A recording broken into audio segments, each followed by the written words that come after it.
जोर पड़। विद्वान पिपरो, आप सब गणना कर यह बताने की कृपा करें कि मेरे भाग्य में कोई संतान है या नहीं।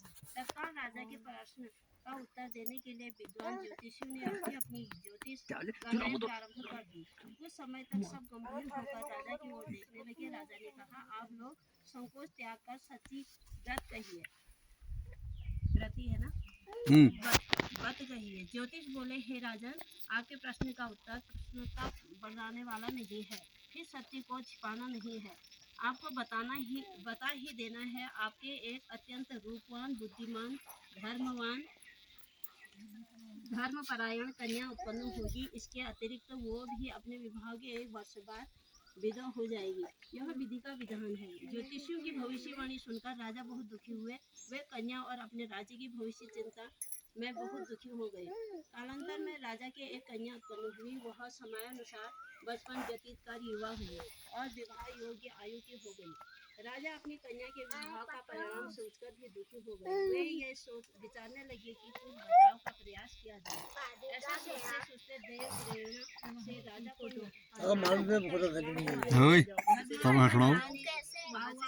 नारद जी को बुलाया और सारी बातें बता दी।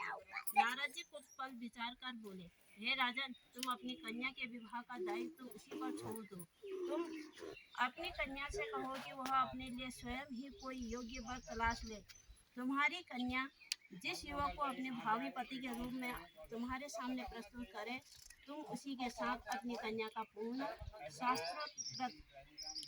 शास्त्रोक्त विधि से विवाह कर दो।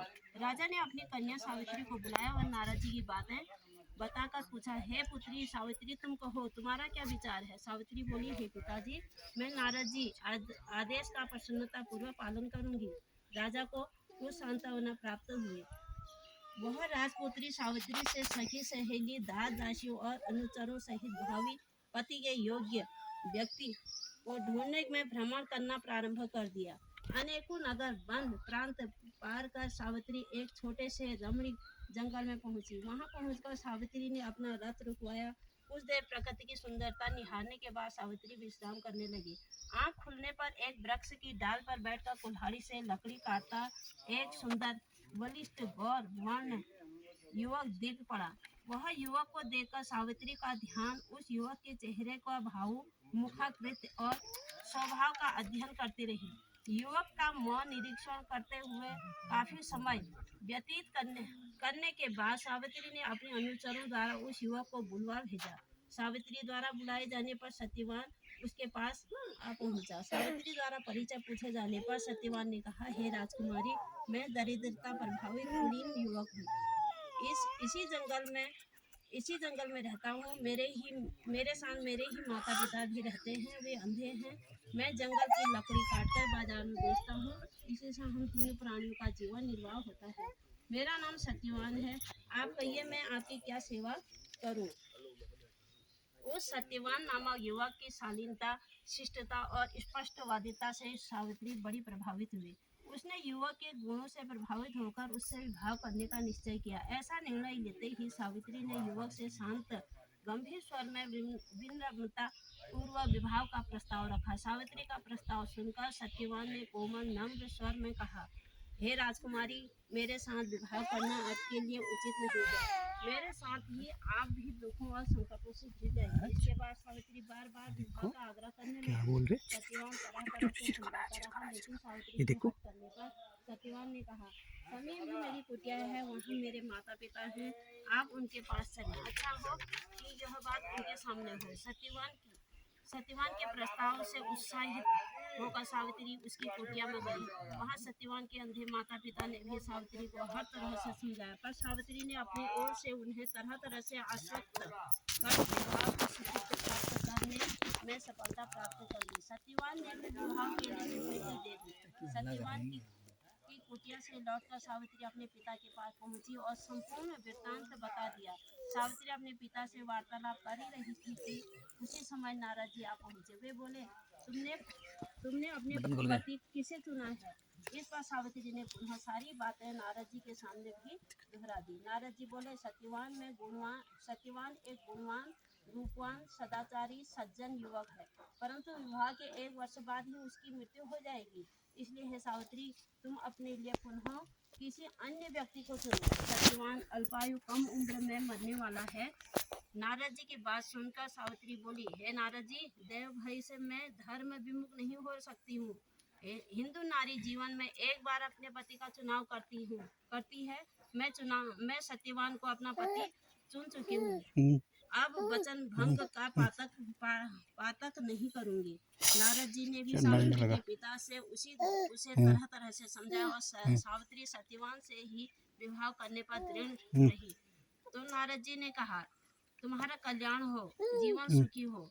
नारद जी आशीर्वाद देकर विदा हो गए। सावित्री की इच्छा उसके पिता ने उसका विवाह सत्यवान के साथ कर दिया। सावित्री को ज्ञात था कि 1 वर्ष बाद उसके पति की मृत्यु हो जाएगी। ऐसे में यदि शंकर जी को प्रसन्न कर लिया जाए तो विधि के विधान पर भी विजय पाई जा सकती है, क्योंकि शंकर जी के विषय में प्रसिद्ध है। मेट ही कठिन वो अंक भाल के भाव मेट सकही त्रिपुरारी, अर्थात शंकर जी में शक्ति है कि विधाता का विधान भी बदल सकते हैं। अतः सब प्रकार से पूर्वक शंकर भगवान की आराधना करने लगी। सत्यवान के लिए सावित्री पूर्ण मनोयोग से शिव जी की आराधना करती रही। जब सत्यवान की आयु के केवल सावित्री और तीव्रता से उपवास कर भगवान को प्रसन्न करने में लगे। अतः सावित्री की भक्ति से प्रसन्न होकर भगवान शंकर उसके सामने प्रकट हुए, बोले, मैं तुम्हारी भक्ति से प्रसन्न हूँ, मुझसे मनोवांछित वर मांग लो। सावित्री बोली, भगवान, मेरे पति की आयु 2 ही दिन शेष है, कृपया उनकी जीवन की रक्षा की युक्ति बताएं। भगवान शंकर बोले, कल ज्येष्ठ की अमावस्या के दिन भक्ति पूर्वक वट वृक्ष की पूजा करने से तुम्हारी मनोकामना पूर्ण होगी। सावित्री ने वट वृक्ष की भक्ति पूर्वक पूजा की और रात्रि जागरण किया। दूसरे दिन प्रातः काल जब सत्यवान जंगल में लकड़ी काटने जाने लगा तो सावित्री भी उसके साथ चलने की हट करने लगी। इसी प्रकार सास ससुर को राजी कर सावित्री ने भी पति को मना लिया और उसके साथ जंगल में स्वयं भी गई। लकड़ी काटने के लिए सत्यवान एक वृक्ष पर चढ़ा। एक डाल को काटने के लिए कुल्हाड़ी चलाते ही सत्यवान का सिर दर्द करने लगा। वह वृक्ष से नीचे उतर आया और सावित्री से बोला, मेरे सिर में पीड़ा हो रही है, मैं आराम करना चाहता हूँ। पतिव्रता धर्मपरायण सावित्री चिंतित होने लगी। सत्यवान कुछ ही देर में मूर्छित होकर अचेत हो गया। तभी सावित्री ने अपने सम्मुख एक दिव्य पुरुष को देखा। उस दिव्य पुरुष को देखकर सावित्री ने पूछा, आप कौन हैं? उसने उत्तर दिया, मैं यमराज हूँ, तुम्हारे पति की आयु समाप्त हो चुकी है, मैं उसके प्राण लेने आया हूँ, अपनी बात समाप्त कर। यमराज ने सावित्री की गोद में अचेत पड़े सत्यवान के प्राण लेकर प्रस्थान किया। सावित्री भी यमराज के पीछे पीछे चल पड़ी। यमराज ने सावित्री को अपने पीछे आने पर बार बार मना किया, पर सावित्री नहीं मानी। जब वह यमराज के पीछे चलती हुई बहुत दूर आ गई तो उसने अपना पीछा छुड़ाने का विचार किया। यमराज बोले, तुम्हारे पति का प्राण दान देने के अतिरिक्त तो कोई अन्य 3 वर मांग लो और लौट जाओ। इस पर सावित्री ने कहा, हे धर्मराज, मेरे अंधे सास ससुर फिर से नेत्रदान हो जाएं। धर्मराज एवमस्तु कह दिया। सावित्री ने अपने सास ससुर का खोया हुआ राज्य लौटाने की प्रार्थना की। धर्मराज ने इसे भी स्वीकार किया और अंत में सावित्री ने तीसरा वर मांगा, वह पुत्रवती हो जाए।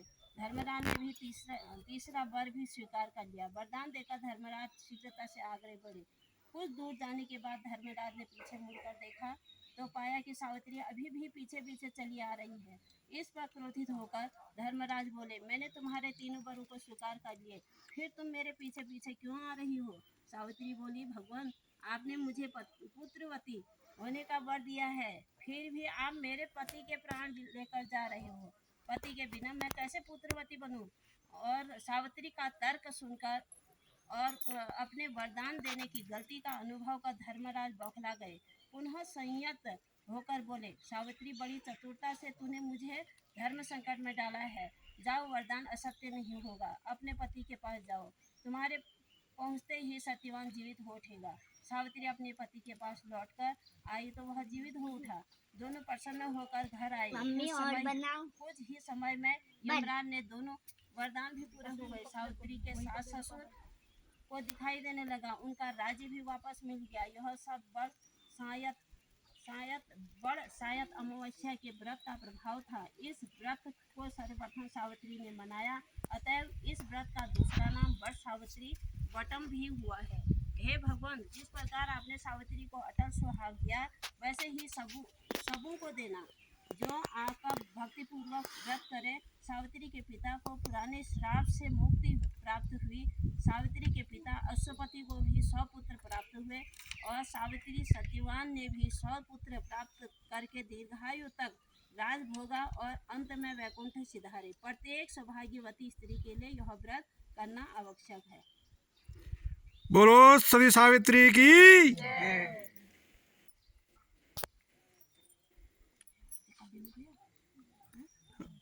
पूरी कथा हो गई है रिकॉर्ड। जय हो। हाँ।